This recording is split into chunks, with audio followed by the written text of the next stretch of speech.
On a sunny afternoon in the summer of 1953, a young woman named An stood in the middle of a huge sugarcane grove in an isolated forest in Papua New Guinea.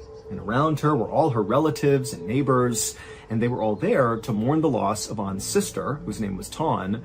She had passed away 3 days earlier from a very mysterious illness that people in An's village called kuru. And in their language, the word kuru meant trembling. Now, keep in mind, this particular mystery illness that was called kuru only affected the people in An and Tan's village. This is like a hyper-specific illness that only happened inside of this little forest to these people. But An and the rest of the people in her village had seen this happen over and over and over again every year, and so they knew what happened when you got kuru because it was always the same. As soon as you began to tremble, that was kind of like the first sign. 1 year or so after that moment, you lose control of all the muscles in your body until you die. And so in Tan's case, so An's sister, she had watched this happen exactly as it did for everybody else that ever got this illness. She started with the tremors, and then before long, she couldn't even stand up or walk around. And then finally, her sister lost control of the muscles in her throat. And so she couldn't eat despite being hungry. And so ultimately she died of starvation, which is like one of the worst ways to die. It's incredibly slow and very, very painful. And so ever since Tan's death 3 days earlier, the village had been performing all these rituals and prayers in an attempt to assist Tan's spirit on its way into the afterlife. And this type of very involved funeral was absolutely customary in An's culture. An and her family and all of these villagers were members of the Foray people, who were native to Papua New Guinea, which is an island just north of Australia. And in 1953, when this story is taking place, the Foray people numbered about 11,000 people. And remember, they live in a very isolated forest. They are basically cut off from the world for the most part. But they were beginning to fear that they were going to go extinct because of kuru. Every year, the Foray people lost 200 people to kuru. And for the most part, the victims were women, like disproportionately so, which made it even more likely that the Foray people would go extinct. Because if you lose all the women, you can't have any more kids. And in fact, by 1953, so many women had died from kuru that by this point, there were 3 times as many men as there were women. In fact, the leading cause of death for Foray women was kuru. But the Foray people did not view kuru as just an illness. They actually viewed it as a curse. In fact, that was completely accepted that that is exactly what it was. This is not like getting the cold. Somebody did this to you, like a sorcerer somewhere, some unnamed sorcerer that's like coming into the forest is targeting these women and cursing them with kuru. And so the Foray people put on these really elaborate funerals, mostly to ward off these dark magic sorcerers that were casting kuru spells. And so the Foray people believed that if they just nailed the funeral procedure for somebody who has just died from kuru, the kind of 3-day long, all these rituals and prayers they have to do, if the village is able to nail it perfectly, then the deceased who's passed away from kuru, so in this case, An's sister Tan, her spirit, as a result of this perfect funeral, would be able to kind of rise up and actually seek revenge on the sorcerer who killed the person. And so these funerals were basically like kind of taking the dead, rising their spirit, and sending them off to go kill the sorcerer. And so An and the rest of her villagers, they went through this very elaborate process for An's sister, Tan, and at the end of it, they did feel like they had really nailed it. And so they felt confident that Tan's spirit was going to rise up and get her revenge. A few weeks after An's sister's funeral, An was standing over an open fire and she was cooking some pork and sweet potatoes. And as she went to flip the meat over, she reached her hand out and she noticed her hand was trembling, which is the first sign of someone with kuru. Now, An told herself that, oh no, I don't have kuru. It's just because I was working really hard today and I'm tired, like that's all it is. But she knew deep down she may have been cursed. An did her best to kind of hide her trembling hands. However, after about a month from that first time she noticed her hand shaking, she noticed she wasn't really able to stand up without kind of losing her balance because her legs were starting to tremble. And finally, when she basically couldn't even stand up without assistance, this is again only 1 month after that first tremble, she knew she had kuru. And An already knew that there was absolutely nothing anybody in her village could do to stop this from killing her. Kuru was a 100% death sentence. And so if you got Kuru, it's like the whole village just began prepping for your death because they had to be ready to do this big ritualistic funeral. And so imagine that. You have this mystery illness or curse or whatever you want to think it is, and you're just counting down the days until you die. But for An, even though she had seen this happen so many times before and just kind of knew there's nothing she could do, she couldn't stand the idea of having this horrible, slow, painful death. And so she decided, you know what? I'm going to do something drastic that basically nobody else had done before who had Kuru. So for context, at this time, the Foray people had been totally isolated from other people in the world for thousands of years. They basically lived in this little part of Papua New Guinea in the forest, and nobody else contacted them. They were totally isolated. However, starting in the 1950s, some Australian colonists and researchers and police actually began kind of making their way in and around the Foray people's area. So they were making contact, albeit not necessarily direct contact, but the Foray people were seeing basically white people wandering around in and around their forest from time to time. And it was always very shocking when they would see these people because they dressed completely differently, they looked totally different. I mean, it's like two worlds totally colliding. And generally speaking, An and the rest of the people in her village, they did not like having these Australian people kind of wandering around. But An is thinking, you know, the people in my village, the Foray people, they have no solutions for me. So maybe these Australian people that have kind of popped up, maybe they have some answers about what I can do to stop myself from dying from this horrible curse. Keep in mind, by going out and seeking help from these outsiders, it was like An would be breaking a huge custom. This is so taboo for the Foray people, and very likely, even if she was able to find a solution from these outsiders, it's not clear if she would have been welcomed back into her village. And so this is a truly desperate measure she's taking. But she really felt like she had no choice. So, even as her body trembled from Kuru, An managed to stand up using a stick, and she began kind of hobbling her way quietly and discreetly out of her village, something that she really never did.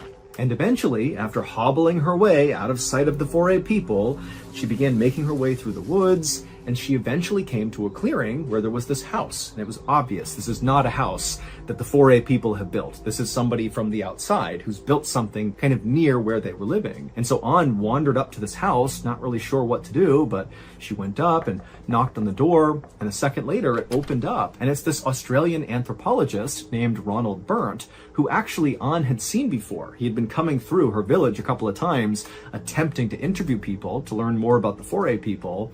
She knew that nobody wanted to talk to him, but, you know, she had seen him before. And so she was relieved. This is someone that I'm somewhat familiar with. And so as Ronald is staring back at her, and Ronald's pretty tall and skinny, he's got glasses on, he's dressed like a typical Australian in the 1950s, and he's looking at An, and An begins to try to tell him what's going on with her. And as she began to talk, the words she was saying were coming out all garbled, and she realized that the Kuru curse was now affecting her throat, the muscles in her neck, and she was not able to speak. But as it happened, Ronald, who was very familiar with the Foray people, he could tell, based on just the way she was acting and how desperate she looked, that very likely this woman was here because she believed she had Kuru. And Ronald, who had learned about Kuru after studying the Foray people, he had done some research on it, and he believed it was entirely psychosomatic, that this was not an actual illness. Basically, he believed Kuru was acute hysteria, that these Foray people were just going crazy and convincing themselves that they had this illness,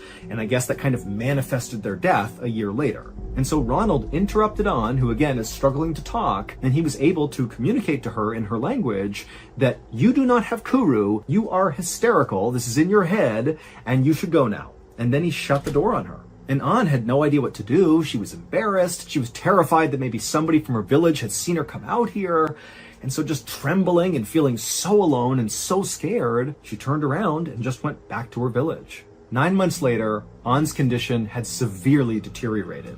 She basically was following exactly the process of every other person she had seen with Kuru. She had lost virtually all the control of her body. She could barely sip water. She was feeling absolutely horrible. I mean, she knew she was closing in on death, and she had not gone back out to try to get help from outsiders. That interaction with Ronald had kind of destroyed her hope, and so she did go back and just was kind of waiting to die, just like everybody else in her village did. But for An, the physical symptoms of Kuru that she was experiencing were undoubtedly terrible.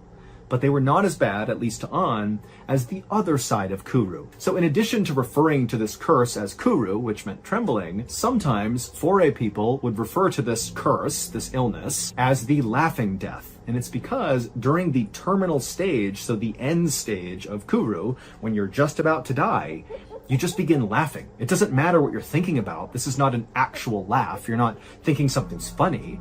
It's like you could be weeping and totally depressed because you know you're gonna die, but you keep hysterically laughing, which makes your whole body sore from constantly laughing over and over again. And An was beginning to experience that. She would be weeping and laughing at the same time.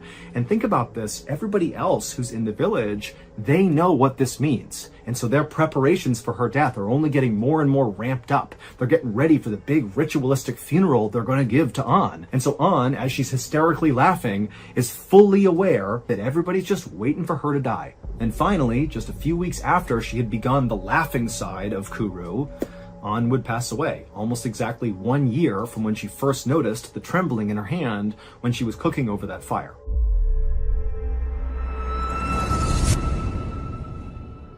If you don't know this, late last year, we launched a brand new, strange, dark, and mysterious show called MrBallen's Medical Mysteries. And so far, people love it. It is a free weekly show where each week we explore a new, baffling mystery originating from the one place we all can't escape: our own bodies. Topics discussed on the show range from obscure diseases and freak occurrences to totally weird medical mishaps that sometimes result in big, amazing discoveries and other times result in just unimaginable suffering and death. So, if you're a fan of the strange, dark, and mysterious, then you really ought to give MrBallen's Medical Mysteries a try. To start listening, go look up and follow MrBallen's Medical Mysteries on any podcast platform, and boom, you're in. You got yourself a new weekly show. But if you're super impatient, like I am, and you can't wait a whole week to get a new episode, well, with your Prime membership, you can listen to an entire batch of 8 episodes at once, because we release them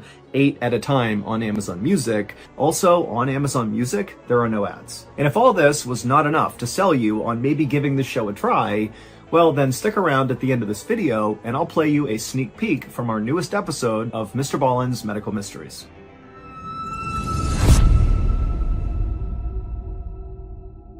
After An's death, more and more people just kept on getting Kuru.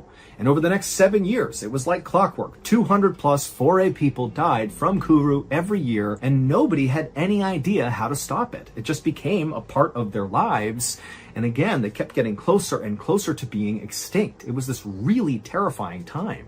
7 years after An's death, so in 1961, a medical anthropologist named Shirley Lindenbaum was sitting in her office at City University in New York reading over old scientific articles. And as she was just kind of flipping through them, she noticed there was an article from an Australian anthropologist named Ronald Burnt, the same guy who had turned An away and told her, no, you don't have Kuru, that's not real, it's psychosomatic. And in this article, Ronald outlined these symptoms that the Foray people were exhibiting that obviously were not real. They had tremors, loss of muscle control, and huge mood swings. But Ronald was like, it's all in their head. It's not a real disease. But to Shirley, as she's reading this, she's thinking, why has Ronald decided this has to be psychosomatic? These symptoms seem like a real disease, like a neurological condition. Something must be attacking their brains, causing them to have these symptoms and then die. But when Shirley, just out of curiosity, began to do some additional research on the Kuru disease, or whatever you want to call it, she discovered that there was basically no real research other than Ronald's about this weird illness. And so she decided, you know what, there's a gap in the research, and I'm going to fill it. I'm going to figure out what's going on with the Foray people and this weird thing called Kuru. So the following summer, when Shirley finally had some time, she left New York and flew to Papua New Guinea, and she made her way into the forests to contact the Foray people. And eventually she reached some of these small villages that contained Foray people, and the Foray people, even if they didn't necessarily embrace Shirley, many of them were open to at least speaking to her and talking about their culture, their customs, their history.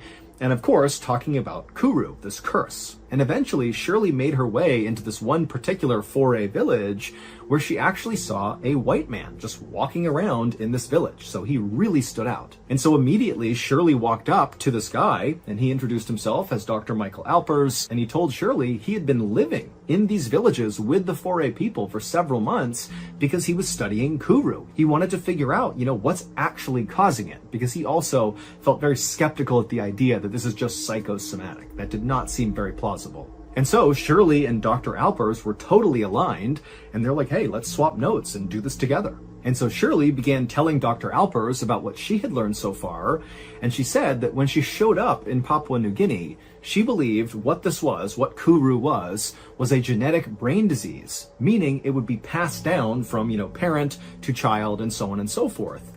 But she quickly discovered that after conducting research and talking to the foray people in these villages, that was not the case. This was not something that went from parent to child. Instead, Kuru appeared to spread amongst tight-knit social groups within these villages, which seemed to indicate this was actually a contagious disease, not a genetic one. And so she told Dr. Alpers that now her working theory was that Kuru was actually a contagious type of encephalitis, which is inflammation of the brain. But Shirley also said to Dr. Alpers that did not explain why so many victims of Kuru were female. And Shirley also said to Dr. Alpers that, I've been around loads of people with Kuru and I don't have it, so how can it be contagious? Dr. Alpers agreed with everything Shirley was saying, and in fact had come to a similar conclusion himself, which meant he also had the same questions.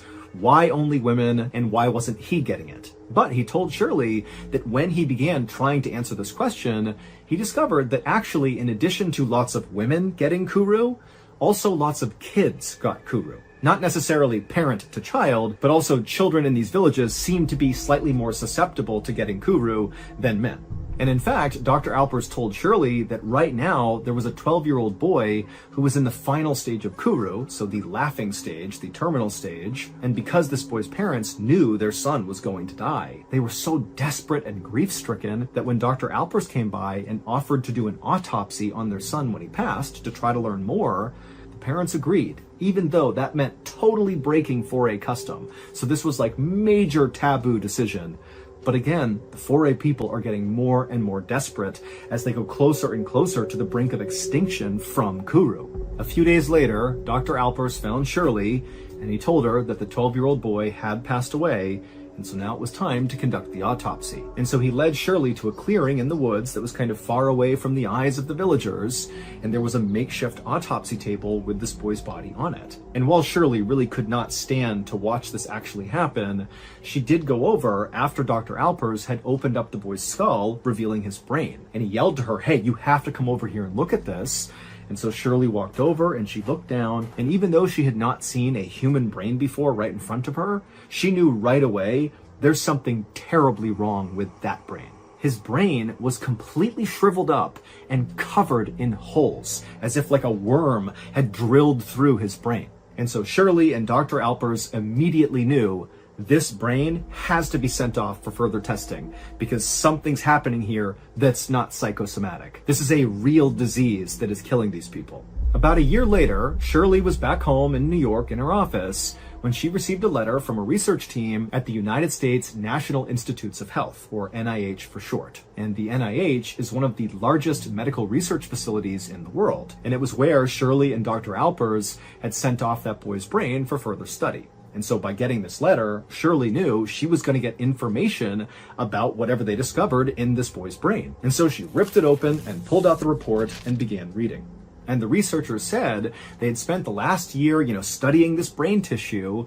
And while they still didn't really understand how Kuru even happened and what caused it, was it a virus or an infection? They didn't know, but they had discovered something about how Kuru spread. During one of their experiments, the NIH researchers had injected some tissue from this boy's brain into a chimpanzee, and very quickly, that chimpanzee developed Kuru.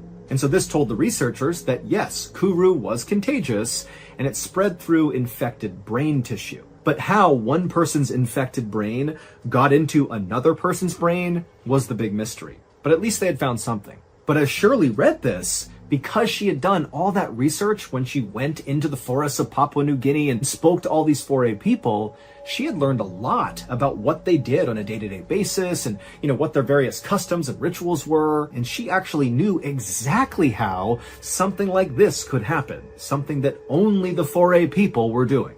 During her research in Papua New Guinea, Shirley had learned that 4A people believe all humans have 5 distinct souls. There was that one soul that 4A people believed they could basically summon up out of a deceased person that would then go avenge that person's death. So think about how all those people who died from Kuru, they believed that was a curse from some sorcerer. And so a big part of that funeral process was to call out that soul to go avenge their death, go find the sorcerer and kill them. But that was just one soul. There were 4 others. And of these 4 others, there was one called the Quila, which was the most dangerous. Quila meant flesh in the 4A people's language, and this soul was like a manifestation of death and decay, because that's what our flesh does. It just kind of gradually dies all the time. And so they looked at the flesh as being a really bad thing. And so they believed after someone died, their flesh needed to be stored properly. Otherwise, it would pollute the air and cause more death and decay for other people that were still alive. And the safest place, according to the 4A people, for the Quila to be stored, so human flesh, was inside of a woman's body. And the reason for this is 4A people believe women's bodies are much more resilient than men's. And so if anybody could withstand holding Quila inside of them, it would be the women. But there was a very specific process that the 4A women had to follow in order to kind of put this Quila inside of themselves. And multiple 4A women had explained this totally bizarre process to Shirley when she was out there talking to the people in the village. The way it worked is a few days after a 4A member has passed away, this huge feast is prepared. Except the feast only consists of the Quila. Basically, the person who is dead is chopped up and prepared by the women, like their entire body gets consumed. Now, keep in mind, anybody hearing about this who's not a member of the 4A people would be like, oh my God, that's horrible. But to 4A people, this ritualistic cannibalism was actually an act of love. The idea was by having these women consume the Quila, consuming the dead person, you're protecting the living because you don't want the Quila out and about polluting the air, and you are respecting the dead. But remember, Kuru got spread through infected brain tissue. And it just so happened that during these funeral feasts, when they were consuming the Quila, the brain of the deceased person was an absolute delicacy. And so the brain was reserved for close female relatives of the deceased person. And so during An's sister's funeral, so when Ton passed, what do you think An ate? She ate Ton's brain. And then also, critically, Shirley had learned that a lot of these women who were given the brain, this delicacy during these funerals, they would often sneak little pieces of the brain and hand it out to kids as like a little treat. They would take the brain and eat it. Nobody knew. That's why the kids were also getting Kuru. And so a few years after this incredible discovery by Shirley about how Kuru was being passed along, the Australian colonial government banned the practice of ritualistic cannibalism in Papua New Guinea. Basically, they were telling the 4A people to stop eating the dead. It's what's killing you. And the 4A people, who were very desperate to stop being killed by Kuru, they took to it, stopped eating each other, and so Kuru was virtually eradicated, and the 4A population, instead of sliding towards extinction, actually began to grow really fast. And today, the total population has at least doubled. And also, just to close this out, one final note is it took until 1990 to actually figure out what was going on inside of these people's bodies when they had Kuru. Because back in the 60s, when they figured out how not to get Kuru, nobody understood what was even happening. It was just like, don't eat other people and you'll be okay, but that's all they knew. And while the process in the human body that caused Kuru remained a mystery for many decades after Shirley's big discovery, in the 1990s, researchers did finally figure out what's actually going on. Basically, somebody with Kuru has these proteins in their brain called prions that fold wrong into the wrong shape and then cannot function properly. This loss of protein function rapidly kills brain cells, which in turn shrivels up the brain and causes all those holes all over it. 18-year-old Aaron Blocker shifted uncomfortably in his seat. It was January 2011, and the Mississippi College freshman was doing his best to pay attention in his chemistry class. Chemistry was usually Aaron's favorite class. He dreamed of being a scientist himself. But today, he was distracted. His stomach was cramping, and he really had to go to the bathroom. Aaron had Crohn's disease, an illness that causes stomach cramps, severe weight loss, and diarrhea. He'd been diagnosed the year before, but for the past few weeks, he'd been suffering from a prolonged flare-up. Already this morning, Aaron had left the lecture hall 3 times to go to the restroom. Aaron tried to ignore all the twisting and churning that was going on in his stomach and just listen to the lecture, but pretty soon Aaron realized he couldn't ignore it any longer. So, like he already had 3 other times so far this morning, he quietly got up and began heading for the door again. But as Aaron climbed the stairs that led out of the lecture hall, he tripped over a backpack and nearly fell. Now, immediately, Aaron heard people laughing at him in the classroom, but that didn't really bother him, because all Aaron was thinking is, thank goodness that was not worse. Aaron had always been a bit uncoordinated, and he did fall kind of a lot, and unfortunately, he was very prone to breaking bones from even the mildest of impacts. As a child, he had managed to break his nose, his fingers, and his wrist, and he had also dislocated several joints. Thankfully, though, on this day, Aaron did reach the doors of the lecture hall in one piece, and then once Aaron was out the doors, he hustled his way down the hall towards the bathroom.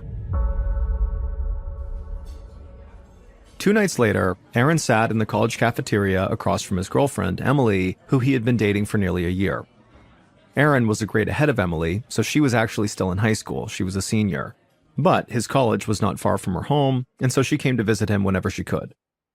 Emily had just gotten her first tattoo, and she was telling Aaron all about the experience, but Aaron was having a really hard time focusing on her story.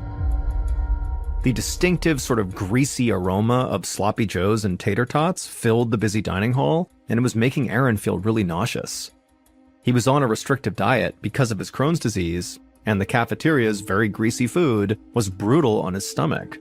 But his dorm didn't have a kitchen, so he really had no other choice but to try to eat as much as he could handle. As he tried to force down some food, his stomach suddenly spasmed and Aaron clutched his belly in pain.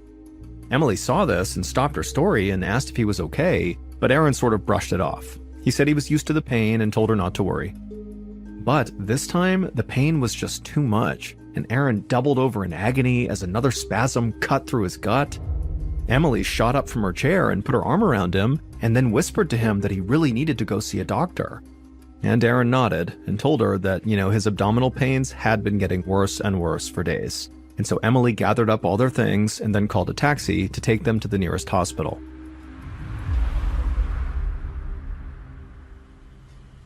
A couple of hours later, Aaron laid in a hospital bed in the emergency room with Emily sitting by his side.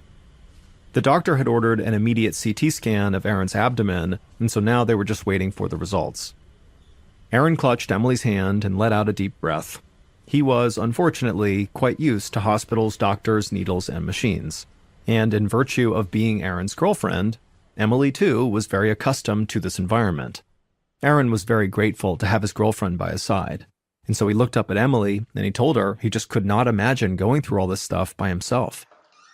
But before she could reply, the ER doctor came into the room with Aaron's test results. And the doctor got straight to the point and said he'd found something very troubling in Aaron's CT scan. But it was actually not Aaron's gut that was concerning the doctor. He said during the CT scan, as they're trying to photograph his abdomen, the scan had kind of inadvertently caught a bit of Aaron's hip bones. And basically, the bones showed signs that they were dying. It's a condition called avascular necrosis, which happens when blood supply to a bone is cut off, and so the tissue decays. Aaron closed his eyes and grimaced. He wondered if maybe this condition he'd never even heard of might explain his history of so many broken bones. Aaron quickly filled the doctor in about his medical history, and how doctors had really struggled to figure out why his bones always seemed so brittle. Throughout his childhood and teenage years, Aaron had been tested for various conditions, from common issues like arthritis to a rare genetic condition called Wilson's disease. But each time, the results were either negative or inconclusive. It wasn't until Aaron was diagnosed with Crohn's disease a year ago that Aaron finally got an answer that sort of made sense. His doctor had told him that because his Crohn's disease had been untreated for so long, Aaron had been malnourished, and as a result, his bones were weakened. But that was a year ago, and since then, Aaron had done everything in his power to eat right and build up his strength, and so it just seemed like, he would have been doing better by now. The ER doctor listened closely and took a bunch of notes. Then, after Aaron was done speaking, the doctor asked him if he was taking any new medications. And Aaron nodded and said that yes, for the past 8 weeks, he'd been taking low doses of a steroid called prednisone to help reduce the inflammation caused by Crohn's disease. Aaron could see from the ER doctor's expression that he was puzzled. The doctor said that steroids could cause bone damage like this, but only with prolonged use and high doses. In his opinion, 8 weeks was just not enough time to cause this much damage to Aaron's hips. But just to be safe, the ER doctor recommended that Aaron go see the other doctor who'd prescribed him this steroid to see if maybe they could change his treatment plan. Aaron's mind was swirling. He had convinced himself that if he could just get his Crohn's disease under control, he could live a normal college student life. But now here he was being told he had an even bigger problem with no clear solution. And so Aaron shook his head in disbelief. But at the same time, he tried to stay positive. He hoped that if he stopped taking steroids, his bones would stop breaking down and he would get better. 2 years later, on a muggy summer day, Aaron clutched the sticky vinyl seat of a campus shuttle bus. Every time the bus hit even the smallest of bumps, Aaron would feel pain shooting through his hips. Aaron was now 20 years old and working hard towards his degree in biology and medical sciences. It was fascinating to him to learn how the human body worked. He hoped that someday he'd know enough to understand what was happening to him. Because Aaron was still in constant pain. His weakened hips made it really hard for him to walk around campus, so he took the shuttle bus as often as he could, even though it was quite painful. Right after visiting the emergency room 2 years earlier, Aaron had stopped taking steroids, but that hadn't helped, and his hips had only gotten worse. At this rate, Aaron knew he could be facing a hip replacement surgery before he even turned 30 years old. When the shuttle bus came to a stop, Aaron carefully climbed down the steps and limped into the lobby of the school's medical building for an appointment with his orthopedist. He sighed as he shuffled his way into the very familiar waiting room. Doctors and nurses and hospitals were now as much a part of Aaron's life as college professors. A few minutes later, Aaron hobbled into an exam room and climbed up onto the crisp white paper covering the examination table. When the doctor arrived, he asked Aaron to lie down, but Aaron was in so much pain, the doctor had to actually help him lie down. After poking and prodding Aaron and also guiding Aaron's legs through several movements to check his range of motion, the doctor stepped back and grabbed Aaron's latest scans and began looking them over. And as he did, Aaron could tell he was very likely about to hear some bad news. He had seen that same concerned look on many doctors' faces in the past. Finally, the orthopedist lowered the paperwork and told Aaron that his avascular necrosis in his hip bones had continued to worsen and it was leaving behind a lot of dead bone tissue. And so he wanted Aaron to consider a surgery called core decompression to remove the diseased bone in Aaron's hips. Once the dead bone was gone, new blood vessels could develop and healthy bone could grow back. Ideally, this procedure would reduce Aaron's pain and help him avoid total hip replacement surgery down the road. Aaron was so desperate to feel better that he only had one question. How soon could they schedule this surgery? 8 weeks later, Aaron was at home in his small off-campus apartment, studying in bed. He hadn't been able to move much since his surgery, and he was irritable at how slow his recovery had been. He was having trouble focusing on the biology textbook he was reading, so he put it down and reached for the TV remote. But when he clicked the power button, the TV wouldn't turn on. Aaron wondered if maybe the remote's batteries were dead, so he carefully swung his legs over the side of the bed, grabbed onto his headboard, and pulled himself upright. Then Aaron grabbed the aluminum walker right next to his bed that he needed just to get around, and he inched his way across the room to his desk. He pulled 2 AA batteries out of the desk, but then he dropped one of the batteries as well as the back of the TV remote onto the floor.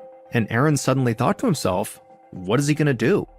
Getting down on the floor on his hands and knees was just totally out of the question. It would not only be very painful, but he also might not be able to stand up again. And so Aaron just suddenly felt overwhelmed by how much pain he was in, how inconvenient his life now was, and also just the fact that 2 months after surgery, it just did not feel like he was getting any better.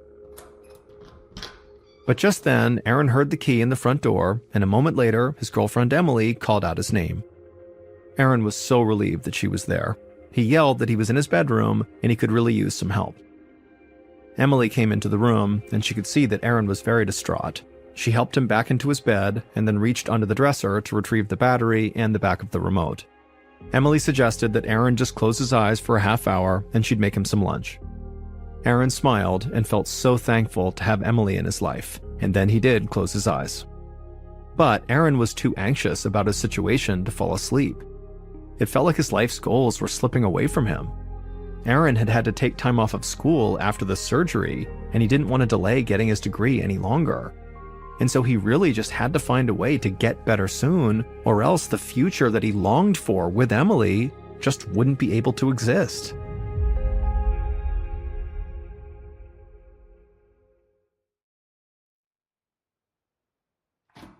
One month later, a nurse at the orthopedist's office led Aaron into an exam room and closed the door behind them. Aaron attempted to climb the tiny step stool in front of the examination table like he had done so many times in the past, but this time the pain in his hips was so extreme he just couldn't do it, so he opted for a chair instead. A minute later, Aaron heard a soft knock on the door and his orthopedist came in. The doctor pulled up a stool in front of the room's computer monitor so they could look at the results of Aaron's latest CT scans. Once the doctor had pulled up the images, he pointed to the balls in both of Aaron's hip sockets, and then he pulled up another image of a healthy hip joint to compare. The doctor said that on the healthy hip, the ball and socket looked like a smooth, round sphere surrounded by space. But on Aaron's hips, the balls looked broken down and fractured. The joints were surrounded by white shadows that represented scar tissue that had grown and grown over the years. This was obviously not what the doctor or Aaron had hoped for.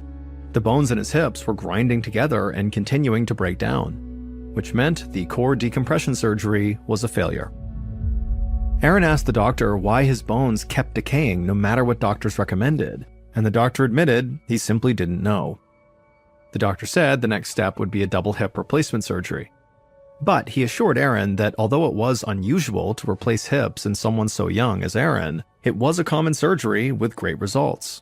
And so he told Aaron that after his surgery, he would very likely be able to walk easily again and his pain would be gone. But despite that, this was still a very difficult decision for Aaron. If he went through with the hip replacement surgery, he would need up to a year of recovery and rehab, which would mean putting his schoolwork on hold again when he was so looking forward to graduation and doing scientific or biomedical research in the real world. And so this was going to be a really challenging decision.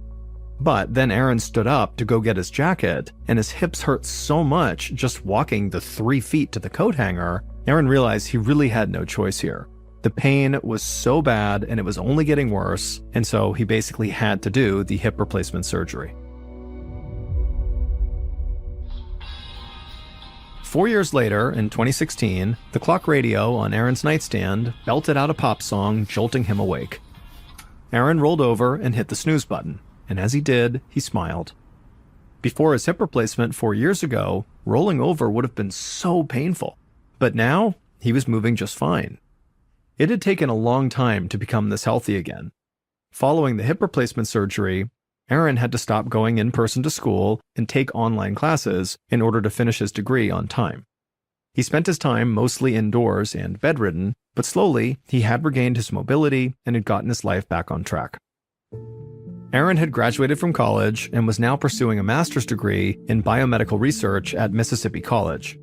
At the age of 24, 4 years after the surgeries, Aaron was finally focusing on his future rather than his pain. Through it all, Emily had stayed by his side, like always. And at the end of 2012, Aaron asked her to marry him, and to his delight, she had said yes. They were married on August 1st, 2013, the best day of Aaron's life. Aaron could hear Emily in the kitchen cooking up some breakfast. A moment later, she called to him and asked if he wanted some eggs. Aaron yelled back that he'd be right there as he put his slippers on. Just then, Aaron's alarm clock went off again, and without thinking, Aaron twisted around to stop it. And as he did, he suddenly felt an excruciating pain in his left hip. The worst pain he had ever felt in his entire life. Aaron instantly writhed in pain and fell back on the bed and shouted for Emily. She rushed into the bedroom and tried to help Aaron stand, but he couldn't move his left leg at all because the pain was now totally unbearable. And so through gritted teeth, he asked Emily to hand him his phone, and when she did, Aaron called a friend, and a few minutes later, that friend arrived, and together with Emily, they helped lift Aaron up and carried him out to the car so they could drive him to the hospital. An hour later, Aaron lay on a gurney staring up at the hospital ceiling lights flashing past him as the ER staff whisked him down a hospital corridor to the CT scan room. Aaron had hoped that these emergency visits were behind him, but here he was again amidst the smell of disinfectant, the high-pitched sounds of equipment, and very sick people just like him. In the scan room, technicians helped move Aaron's aching body to the motorized table, making Aaron groan every time they touched him. As the table began to move, Aaron could hear buzzing and whirring noises as the machinery took images of his hips and midsection. Even lying there was painful, because Aaron had to clench his muscles to keep his legs perfectly still. Once the scan was over, Aaron clenched his teeth in pain as the technicians shifted him back onto the gurney and then wheeled him back to a waiting room. And after an agonizing hour of waiting, a doctor finally came in the room to go over the results. As the ER doctor pulled up Aaron's files on the room's computer, Aaron filled him in on his history with Crohn's disease, a vascular necrosis, and hip replacements. Aaron was so accustomed to recounting his medical history that it now came out like a well-rehearsed presentation. The doctor turned the computer monitor towards Aaron and told him that based on the scan, his hip implant had popped out of the socket and shifted into the wrong place. So the dislocated hip would have to be adjusted manually, a procedure the doctor warned would hurt, but only for a moment. The doctor asked Aaron if he was ready for the adjustment, and Aaron just sort of nodded and said okay. Then a second doctor came in to help with the procedure. Together, these doctors all around the bed forcefully pushed Aaron's hip back into place. And true to their word, it was a split second of agonizing pain. But it quickly dissipated, and Aaron felt much better. He asked the doctor what was next, and he got a familiar answer. Go back to your orthopedic surgeon for a follow-up. Several days later, Aaron sat inside the usual exam room at his orthopedist's office. The doctor examined Aaron's CT scans in silence for a minute, and then finally he spoke, and Aaron felt his heart sink. The doctor said that even though they had successfully popped the hip back into place, that didn't solve the underlying problem. Aaron's left hip implant had become loose because the bone around it was still decaying, and it was now only a matter of time until the same thing happened with his other leg. As a result, his hip implants were now too small to properly fit inside of their sockets. Aaron was shocked. How could this have happened? He'd followed all his doctor's instructions for years throughout his multiple recoveries and rehabs. He was very careful with his hips and he stayed away from really strenuous activities. And yet, he'd still dislocated his hip just from getting out of bed. It felt like all the progress he'd made was kind of for nothing. Aaron wondered what he could even do at this point to ease his pain. The orthopedic surgeon told Aaron that he couldn't really explain why Aaron's hips were in such bad shape, but he could tell him what should be done to respond. The only remedy he could suggest for now was to remove the damaged old implants and replace them again with larger ones. Aaron left the doctor's office in silence and headed for the parking lot. Then, alone, inside of his car, Aaron burst into tears. He just didn't know how much longer he could keep going like this. By the time Aaron got home, his despair had morphed into anger. He had already endured 11 serious surgeries and more broken bones than he could count, and he was only 24 years old. He'd seen a parade of doctors, and none of them had come remotely close to figuring out what was actually wrong with him. Even if he got another hip replacement, Aaron knew it was only a matter of time until he would have to do it again and again and again if his bones continued to decay. Aaron wondered if maybe he would just spend the rest of his life in a wheelchair. Just then, Emily got home from work, and when Aaron saw her, he went from being mad back to being sad all over again, and he broke down and just started crying. Emily tried to comfort him, but Aaron was inconsolable. So Emily just kind of let Aaron vent, and then once he was done crying and kind of talking about what was going on, she asked him to come keep her company in the kitchen while she made them dinner. Aaron smiled at her and then slowly eased himself into a chair at the kitchen table while Emily poured them each some wine. A few minutes later, Aaron had calmed down and he was thinking clearly, and he told Emily that too many elements of his medical story just didn't add up. Why would his hip implants fail after 4 years when they were supposed to last 20 years? Why didn't any of the other surgeries work? What was actually going on with his bones? If he was going to subject himself to yet another hip surgery, Aaron wanted to make sure he'd exhausted all other options first. But at this point, Aaron didn't trust any doctor to figure it out for him. So if he was going to find a solution, he felt like he would need to do it himself.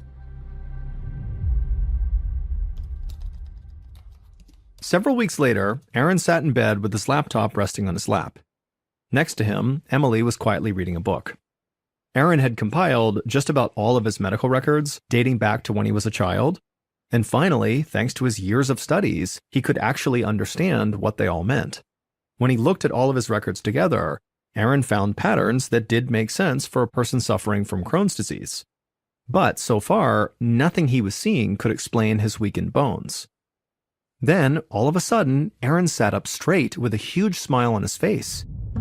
Emily noticed and put her book down and asked what was going on.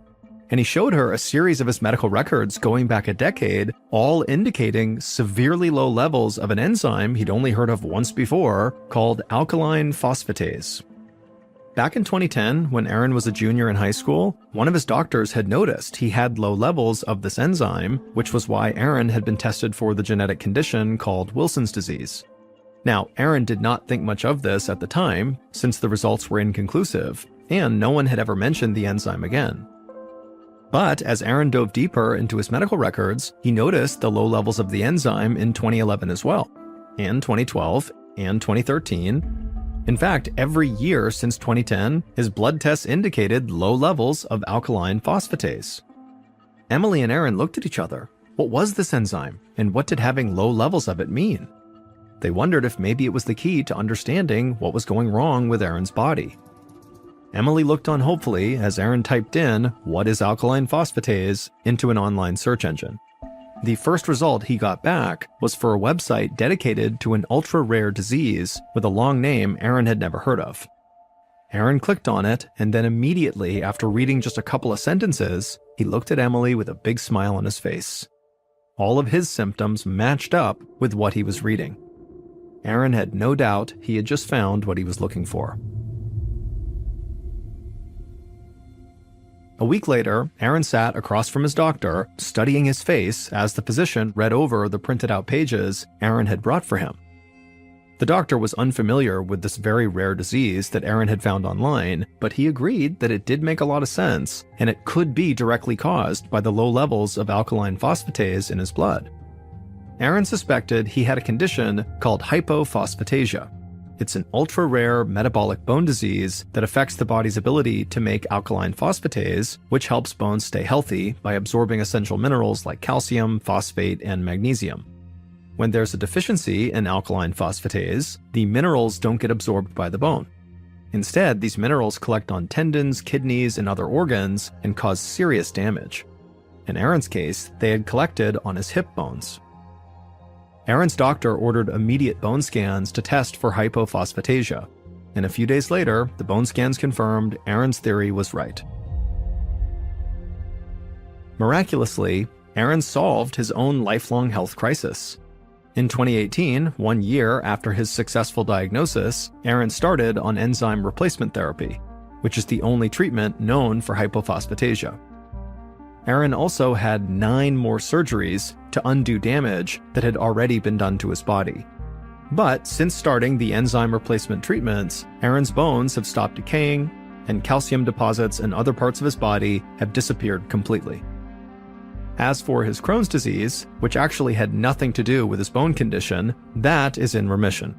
But to this day, Aaron still does deal with small levels of pain every single day. Aaron successfully finished his master's degree and started a family with his wife. Currently, he works as a data and analytics consultant for a hospital system, and is a prominent patient advocate for hypophosphatasia. My heart is turned, but time's not kind.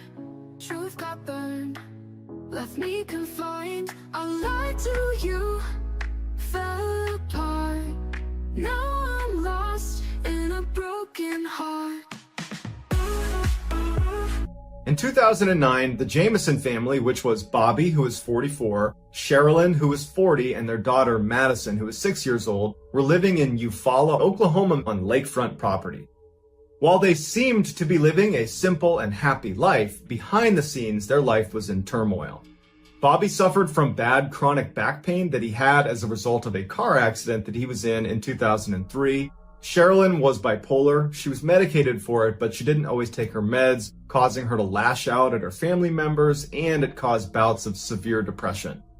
Bobby and Sherilyn also believed that their house was haunted by 3 or 4 spirits who lived on their roof. Bobby was so convinced of this that he went to his pastor and asked where he could buy special bullets that he could shoot at these spirits. So for all of these reasons, the Jameson family was actually looking to leave their property in Eufaula and move somewhere else and hopefully start all over again, fresh, with a new shot at happiness. After the Jamesons would vanish, their family and friends would say, "We had no idea any of this was happening. We had no idea they were even considering a move." Now, this move they were considering was not a typical move. They were not looking to move into another house. They were looking to move onto a piece of property where they could place their storage container and live in the storage container until at some point they were going to build a house on a mountain and then move into the house. And they had actually already found a plot of land about 30 miles away from where they were currently living in a town called Red Oak. Now, the storage container itself that they planned on living in was actually sitting on their property in Eufaula, and it drew a lot of attention from the neighbors because Sherilyn would graffiti on it, "The neighbors have poisoned our cats. Witches don't like it when you kill their cats," because it turns out Sherilyn believed that she was a witch. So unsurprisingly, the neighbors avoided the Jameson family at all cost. Several weeks before the Jameson family went missing, they actually brought in a male boarder, so a guy that was going to live with them and help with manual labor in exchange for room and board. The boarder was a white supremacist that immediately took exception to Sherilyn, who was part Native American. And so anytime Bobby was out of the house, the white supremacist boarder would get into a fight with Sherilyn. And one day it came to a head and Sherilyn drew a gun on the boarder and said to leave the property or she was going to shoot him. The boarder refused to leave, and so Sherilyn began firing shots into the ground at his feet until he left. Now, once the Jameson family disappeared, this white supremacist boarder became one of the primary suspects. But when the FBI found him, he had a rock-solid alibi and was quickly crossed off the list of potential suspects. On October 8th, 2009, Bobby, Sherilyn, their daughter Madison, and their dog Maisie load up the truck and they start driving towards Red Oak. They were apparently going to go scout out this piece of property that they wanted to purchase to live on with the storage container. Now, according to family and friends, it was not uncommon for the Jamesons to vanish for several days at a time without telling anybody where they went. And it would turn out that they would go into the woods for these retreats where they would get away from technology in the city. When they were gone for a few days and no one had heard from them, no one thought twice about it. On top of this, Bobby and Sherilyn had informed Madison's school that they'd be pulling her out of class because they were going to be moving. So when Madison didn't show up for school, the school did not raise any alarms because they assumed she'd been pulled out of school. On October 16th, 2009, 8 days after the Jamesons had left their house to go scout out this property in Red Oak, a couple of hunters in the Panola Mountains, which is near Red Oak, found the Jamesons' truck parked on the side of the road. Now, these hunters are in the middle of nowhere, which means the truck is in the middle of nowhere. And so as they're walking over to it, they're expecting to see the owner of the truck. But as they get over to the truck, there is no owner anywhere. They called out a couple times to see if they could get this person's attention or whoever it was that owned it, and no one came over to them. They look in the truck and they see there is this very sick-looking dog sitting on the back seat. It would turn out it was the Jamesons' dog. It was Maisie. Now, the windows were up and the truck was locked, so the hunters called the police. Police show up, they break a window, and they get Maisie out of the truck. They give her food and water, and she would end up making a full recovery. They look in the vehicle and all of the Jamisons' personal effects are in there. Their phones, their wallets, their jackets, their clothes. Underneath the front seat was $32,000 of cash in a bank bag. Also, they found this weird letter written by Sherilyn to Bobby that was this 11-page hate letter that basically accused Bobby of being a hermit, which seems like a strange thing to ramble for 11 pages about, but either way. The police did an initial search of the area looking for the Jamison family, but they couldn't find them. And so the running theory was they must have pulled over and walked into the woods for some reason, got turned around, and they're just lost, and we need to go find them. The police were able to use the cell phones that had been left inside of the vehicle and were able to use their GPS locations and track where the phones had been before coming to rest inside of this vehicle. And they saw that the cell phones had actually gone up the trail a little ways. They had been up towards the top of the mountain for about 15 minutes before coming back down and then wound up in the truck where they were when they were found. So the police walk up the hill to where the GPS said they had been, and they find all these footprints that look to be Madison's because there's a child's footprint as well as probably Bobby's and Sherilyn's. But they're nowhere to be found, and there's no clue of where they went after being up there. When they started scanning through each of the cell phones to see if there was any information about where they might have gone, they found on Bobby's phone a picture of Madison that was taken up at that little location that the GPS took them. The picture of Madison has been hotly contested on the internet for a long time now. It's hard to tell in the image if Madison is happy or sad. It's also unclear based on her body language if her parents are taking the photo or if this was kind of staged by someone else. So between the GPS showing that they had been at the top of this mountain at one point, plus the picture of Madison confirming she had at least been up there, the police started this massive search with that section on the mountain where they had been standing as kind of the center point. And they searched all around the Panola Mountains. But after an extensive search of this new area, they didn't find anything. No new leads had come in, so ultimately the search was called off. 4 years later, in November of 2013, some hikers were in the Panola Mountains, about 5 kilometers, maybe a little bit less, from where the Jamison truck was found.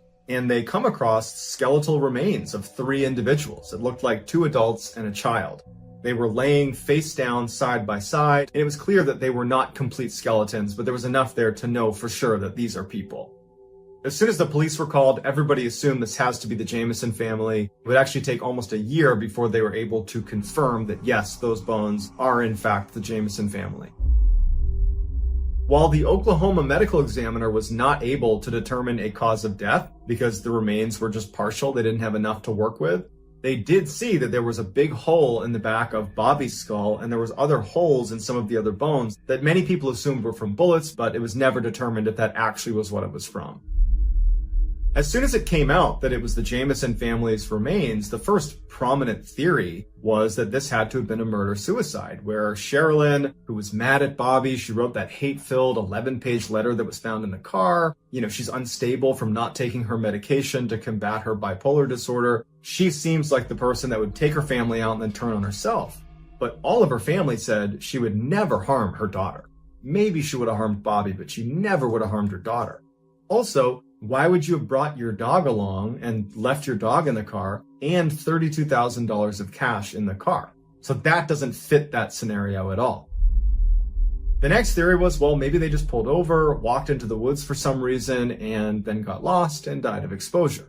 And that's still definitely a possible theory, except at the time they went missing, the temperatures were very mild. They were not dropping below freezing at night. It didn't rain very much, so it was kind of perfect conditions to be lost in the woods. It would have taken quite a while for them to die from exposure. And if you add in the fact that they were searching that area that they were found in pretty extensively within a few days of them going missing. If they had been lost and were only a few kilometers from the road, they would have been found in that search, but they weren't. The next theory that friends and family of the Jamison family predominantly believe is they were kidnapped.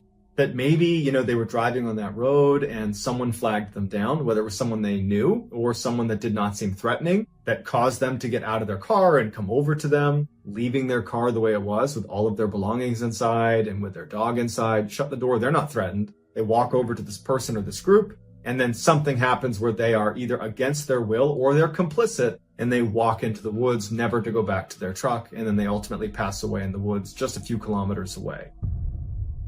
However, none of those theories can account for the very bizarre video footage that they have of the Jameson family on the day they left their house to go check out the property in Red Oak. So on October 8th, 2009, the video shows Bobby and Sherilyn making multiple trips, about 20 or more, from their house to their truck, where they're loading gear into their truck.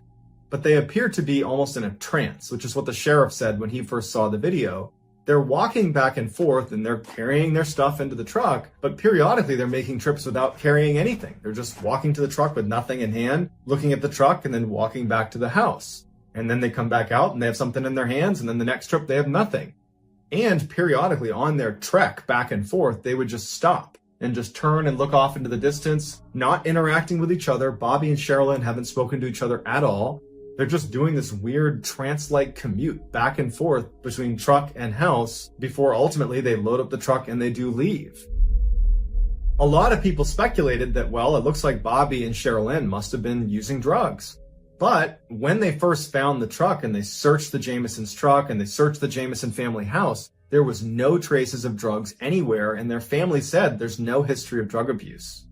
There was also a theory that perhaps the Jameson family got tied up in a cult, and that was why they were moving and they were going to live this minimalist lifestyle, and they had brought cash to, give to this cult, but in fact they had actually been the target of the cult, and that was what led to their demise. Or maybe they were complicit and they wanted to sacrifice themselves or something, but no one really knows.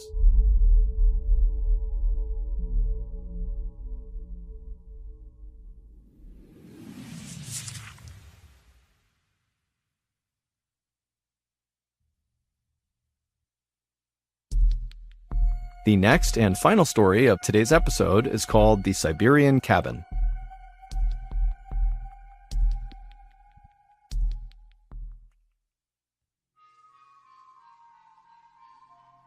When most people picture Russia in their minds, they picture European Russia, which is literally the part of Russia on the western side that sits in Europe and is by far the most populated part of the country. But European Russia only accounts for 23% of the total territory that is Russia.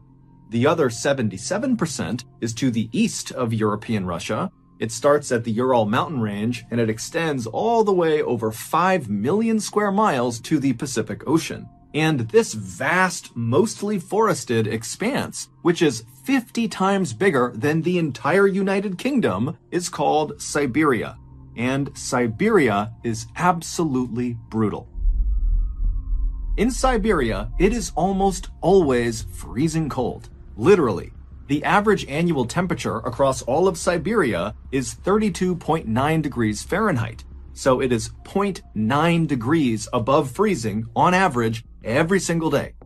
In addition to the extremely deadly weather that exists basically year-round in Siberia, Siberia is also home to a bunch of huge deadly animals, such as the brown bear, which is the same as the infamous grizzly bear in North America, the gray wolf, which by size alone makes virtually all other wolves look like little puppies. Gray wolves can grow to be nearly 200 pounds. And of course, there is the highly intelligent Siberian tiger, who is perhaps one of the only predators on Earth that is known to seek out and kill people for revenge. For example, in 1997, a hunter named Vladimir Markov was walking through a Siberian forest when he came face to face with one of these Siberian tigers, and he ended up shooting the tiger before fleeing, except the tiger didn't die. Instead, it got up and secretly followed Vladimir all the way back to his cabin, and then this tiger camped out outside of the cabin until Vladimir came out again, and the tiger pounced, killed him, and ate him. And so unsurprisingly, Siberia has an absolutely minuscule population relative to its massive size.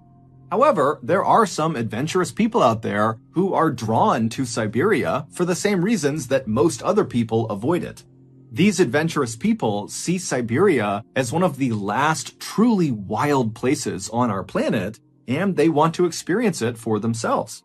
And one of these highly adventurous people was a young man named Colin Madsen. Colin, who came from a very successful American family, was a big outdoors enthusiast who at some point in his youth began researching Siberia because he fell in love with its rugged natural beauty. He quickly began researching not only Siberia, but Siberian culture and Russian culture, and also at some point he became fluent in the Russian language. Then, in 2013, when Colin was 22 years old, he left his home in Missouri and moved to Siberia. He settled in one of Siberia's few population centers, a city called Irkutsk, which is located in the southeast of Siberia and right along the edge of Lake Baikal, which is the world's deepest freshwater lake. Colin's Siberia plan was twofold. He would go to school while he was there, and he would go out and explore. And at first, his plan went perfectly. He was accepted into Moscow State Linguistic University in Irkutsk, and very quickly he made friends who were eager to accompany him on his adventures out into the Siberian wilderness. From his arrival in Siberia in 2013 to 2016, Colin did well in his studies, and he spent countless hours exploring the forests and mountainous areas all around Lake Baikal and right outside of Irkutsk. In fact, Colin became so familiar with this region that he began volunteering with a nonprofit in the area that went around marking new trails, which meant Colin was literally venturing into the wilds of Siberia and just marking the trail as he went. So when Colin's family heard about what happened to him in 2016, they could not believe it. In March of 2016, Colin and 3 of his good hiking friends, one was American and 2 were Russian, decided they wanted to go on a hike together. They settled on hiking to the summit of Love Peak, which was a mountain located a few hours away from Irkutsk in a small village called Arshan. This hike was nothing compared to the gnarly Siberian wilderness hikes all 4 of these guys had been on before. The trail that led up to Love Peak, it was fairly steep, but it was incredibly well marked, and all 4 of these guys had hiked it several times before. However, because Colin and his friends were so experienced at hiking in Siberia, they knew that even the easiest hikes needed to be respected, because Siberia was still Siberia. There were dangers that lurked everywhere. And so the men called ahead to the village of Arshan, and they rented one of these small rustic cabins that's in the village that sits right at the base of Love Peak, and it's kind of tucked away in this forest. And so this cabin would serve as their sort of base camp and would allow them to arrive in Arshan, get their gear together, and then when they were ready, they could begin this hike to the summit. And so a few days later, on March 27th, Colin and his 3 friends loaded up their car and they drove west to Arshan. And when they got there, they stopped at a local store and got some supplies and then made their way to their cabin. Their cabin was just a single room with a few beds inside of it. It was enough to protect them from the elements, but really nothing more. As for a toilet, the cabin didn't have one, but there was an outhouse outside that they could use. So after the friends moved into the cabin and claimed their beds and put their things down, they all sat down and began prepping their gear and eating some food and chatting. And then finally, at 2 a.m., they decided they needed to go to sleep because their plan was to get on the path up to Love Peak by 7 a.m., which meant they needed to get up at 5 a.m. to make their final preparations. So at 2 a.m., the lights in the cabin turned off and the friends all fell asleep. And then 3 hours later at 5 a.m., when the lights came back on again, it was immediately clear something was wrong. Colin was not in his bed. His friends assumed when they looked over at his bed and saw his personal belongings were all still there, that Colin must have gotten up and headed outside, maybe to use the outhouse or go for a quick walk, and they just hadn't heard him leaving. And so the 3 friends initially just kind of shrugged off Colin's absence and said, he'll be back any minute, most likely. And if for some reason he's not back soon, he'll certainly be back by 7 a.m. because that was the agreed upon time they would leave for this hike. But as the minutes ticked closer and closer to 7 a.m. and Colin still had not shown up or tried to call them or do anything, the friends started to worry. It just didn't make any sense that Colin would just get up and leave without telling them where he was going. Finally, at 7 a.m., when Colin still had not shown up, and the friends' cursory search of the outside area near the cabin had yielded no results, they decided they had to tell someone. And so they wrote a note addressed to Colin, and they put it on the front of their cabin door. And this note basically just told Colin, if you come back here and you see this note, know that we're looking for you. So stay put or tell someone you're here. And so after putting up this note, the friends left the cabin and they headed to the nearest police station where they reported Colin missing. The police would eventually launch this huge search in and around Arshan, both in the forested area right around the village and then also up into the mountains near Love Peak. But despite this huge effort, no one could find Colin, at least not at first.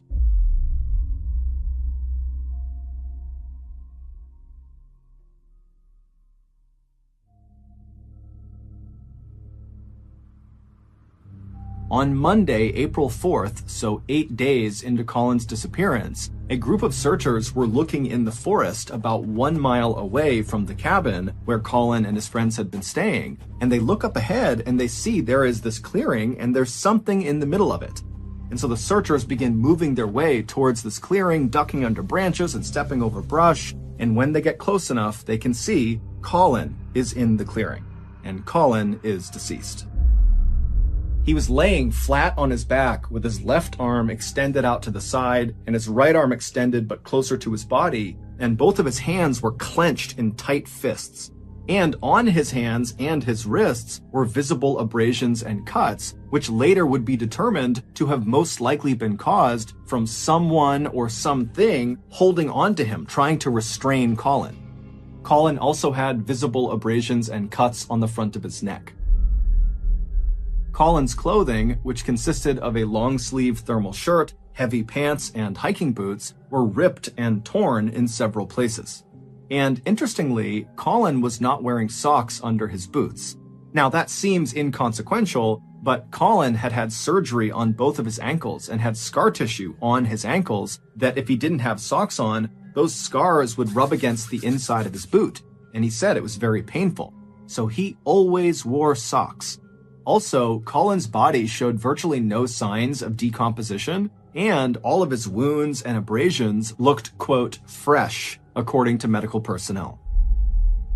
In short, Colin looked like he had recently been in some sort of physical altercation, and whoever or whatever he was grappling with had eventually overpowered him and killed him, although it was not clear how he actually died. Russian authorities were very quick to suspect Colin's 3 friends who had been with him, but they were brought into the station and they denied having anything to do with Colin's death, and they all passed their lie detector tests. After that, Russian authorities quickly closed this case by concluding that, well, if his friends didn't do it, then that means Colin must have been high on drugs or drinking alcohol or both, and he just wandered out of his cabin and he got lost in the woods and he died of hypothermia. He froze to death. The end. However, Colin's parents just could not accept that as being what happened to their son. There were a lot of reasons for skepticism, but the main one was that Colin was an absolute expert at navigating this particular region of Siberia. And so the idea that he would leave his cabin for a quick walk or something and get so completely lost that he would die 8 days later seemed way too far-fetched. And so Colin's parents hired a US-based private lab to do a review of Russia's autopsy of Colin to give their opinion if the autopsy was accurate or not. And this US-based lab pretty much immediately found that the Russian autopsy was not remotely accurate. Number 1, Colin was not under the influence of alcohol or drugs. He was sober. Although, technically, he did have very small amounts of THC in his urine. THC is the chemical that is found in marijuana, but the amount was so little, it basically meant he had consumed the THC days before he went missing. And so he would not have been remotely affected by that small amount of THC in his system. Number 2, the lab determined that Colin almost certainly did not die from hypothermia. Instead, all signs pointed to Colin dying from being suffocated, meaning he was murdered, someone crushed his airway, or in some way restricted him from breathing, and that's what killed him. And 3, based on the lack of decomposition, the freshness of the injuries on Colin's body, and the lack of animal predation on his body when they found him, indicated that Colin did not just wander out of his cabin and immediately die somewhere in the forest. Instead, he was alive for most of the time people were looking for him. Meaning when they found him, he likely had died within hours of being found. And so these findings by this US-based lab kind of create a general theory about what must have happened to Colin. After Colin left the cabin in the early morning hours of March 28th, maybe to go to the outhouse or to go for a quick walk, when he went outside, someone or something was nearby, and they either lured Colin to them or they straight up ambushed Colin and took him away. Now, we have no idea what happened to Colin after he was abducted, but we can safely assume that after being abducted and taken somewhere, he was alive, and he stayed alive for several days until on the 8th day of his disappearance, Colin was killed, likely by his captor, either at the spot where he was found, or he was killed somewhere else, maybe in the forest, and then moved to the spot where he was found. Many people believe it was the Russian government who targeted Colin, they kidnapped him, and they killed him. And their botched investigation into his death was actually a calculated cover-up. Colin had participated in at least one peaceful environmentalist-led protest in Siberia, and after the protest, Colin apparently got a written warning by the Russian police not to attend another protest. But why would Colin, who was just one of many people involved in these protests, be singled out by the Russian government and killed for his participation? And why would the government elect to kill Colin when he was with 3 of his closest friends who would immediately notice his absence? It just doesn't add up. Today, Colin's parents are still trying to figure out what happened to their son, but unfortunately, their son's case is closed in Russia, and so no one on the Russian side is talking to the parents or giving them any new information. And so as a result, they and the rest of us are left to wonder who or what was lurking in the shadows when Colin stepped out of the cabin that morning. And then where did they take him, and what did they do to him for nearly a week before they killed him deep inside of that Siberian forest?